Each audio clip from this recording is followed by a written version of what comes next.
പട്ടാപ്പകൽ നടു റോഡിൽ യുവതിയെ കൊലപ്പെടുത്താൻ ശ്രമം. മലപ്പുറത്താണ് സംഭവം. സ്കൂട്ടറിൽ വീട്ടിലേക്ക് പോവുകയായിരുന്ന യുവതിയെ തടഞ്ഞു നിർത്തി കുത്തിക്കൊല്ലാൻ ശ്രമിക്കുകയായിരുന്നു.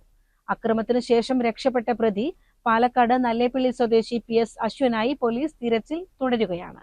തിങ്കളാഴ്ച രാവിലെ 10 മണിയോടെ മലപ്പുറം നഗരത്തിനോട് ചേർന്നുള്ള പെൻഷൻ ഭവൻ റോഡിലാണ് ആക്രമണമുണ്ടായത്. സ്കൂട്ടറിൽ വരികയായിരുന്ന 28-കാരിയെ ബൈക്കിലെത്തിയ അശ്വൻ തടഞ്ഞു നിർത്തി കത്തിക്കൊണ്ട് കുത്തുകയായിരുന്നു. താഴെ വീണ യുവതിയുടെ ദേഹത്ത് കയറിയിരുന്ന് കഴുത്തിൽ കുത്താൻ ശ്രമിച്ചെങ്കിലും അതുവഴി മറ്റു യാത്രക്കാർ വന്നതോടെ ഇയാൾ പെട്ടെന്ന് പിന്മാറി ബൈക്കിൽ കയറി രക്ഷപ്പെടുകയായിരുന്നു. തലയ്ക്കും കൈക്കും പരിക്കേറ്റ യുവതിയെ മലപ്പുറം സഹകരണ ആശുപത്രിയിൽ എത്തിച്ച് ചികിത്സ നൽകി. പരിക്ക് ഗുരുതരമല്ലെന്ന് പോലീസ് അറിയിച്ചു. ആക്രമിക്കാൻ പ്രതി കൊണ്ടുവന്ന കത്തി സ്ഥലത്തു നിന്നും കണ്ടെത്തിയിട്ടുണ്ട്. ഒരേ സ്വകാര്യ സ്ഥാപനത്തിൽ ജോലിക്കാരിയായിരുന്ന അശ്വനും യുവതിയും നേരത്തെ സുഹൃത്തുക്കളായിരുന്നെങ്കിലും പിന്നീട് പിണങ്ങി. മറ്റൊരു യുവാവുമായി വിവാഹം ഉറപ്പിച്ചതോടെ യുവതിയെ അശ്വൻ ഫോണിലൂടെ വിളിച്ചും സന്ദേശങ്ങൾ അയച്ചും നിരന്തരം ഭീഷണിപ്പെടുത്തിയിരുന്നു.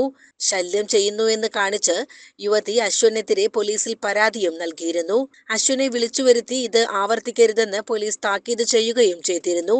ഇതിനിടെയാണ് കൊലപാതക ശ്രമം ഉണ്ടായത്. ആശുപത്രിയിലെത്തി പോലീസ് യുവതിയുടെ മൊഴി രേഖപ്പെടുത്തിയിട്ടുണ്ട്. അക്രമത്തിനു ശേഷം രക്ഷപ്പെട്ട പ്രതി പാലക്കാട് നല്ലേപ്പിള്ളി സ്വദേശി PS അശ്വനായി പോലീസ് തിരച്ചിൽ തുടരുകയാണ്. CCN മലപ്പുറം.